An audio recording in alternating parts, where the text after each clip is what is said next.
Nous devons aider le continent africain. To live with us the European dream. Good friend of Taiwan. Europe Matin. Première étape de votre revue de presse internationale ce matin. Nous sommes en Turquie avec vous, Rémi Trio. Bonjour. Bonjour à tous. De quoi parle la presse turque ?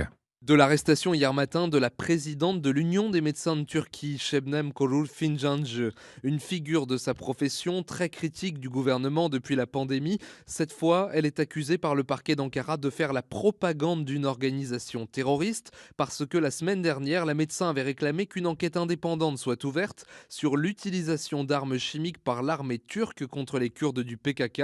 La presse d'opposition prend sa défense. Cumhuriyet relaie la déclaration de l'Union des médecins qui dénonce un lynchage de sa présidente et promet de continuer son combat. Le média en ligne Duvar rapporte que l'alliance de la gauche et des mouvements kurdes assure de son soutien la soignante, tandis qu'une manifestation de solidarité a été interdite hier soir à Istanbul. Direction le Royaume-Uni avec notre correspondante Anaïs Cordoba. Anaïs, qu'est-ce qui fait les gros titres de la presse britannique ?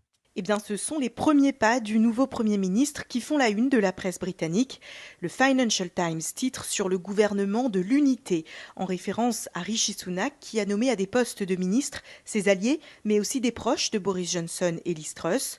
Plusieurs journaux proches des conservateurs se réjouissent de sa bonne performance au Parlement hier face à Keir Starmer, son adversaire, le leader du Parti travailliste. Pour le Daily Telegraph, cette prestation combative et compétente montre que le Parti conservateur a peut-être enfin retrouvé son mojo. Et puis, cette première grosse décision très commentée, Rishi Sunak a réinstauré hier l'interdiction de la fracturation hydraulique pour extraire du gaz de schiste qui avait été levée par Liz Truss. The Evening Standard cite des associations environnementales qui saluent une victoire du bon sens. Nous partons enfin pour le Kenya avec vous, Charlotte Simonard, à la une des journaux kenyans ce jeudi. L'absentéisme des écoliers à cause de la faim en une de la presse kenyane. Le quotidien The Nation s'alarme de la situation dans le nord du pays. Dans certaines écoles, seuls 10% des élèves sont revenus en classe après les vacances scolaires car ils n'y trouvent plus de quoi manger à midi, leur seul repas de la journée, apprend-on. En cause, la dramatique sécheresse qui frappe le Kenya, assèche les cultures et tue le bétail.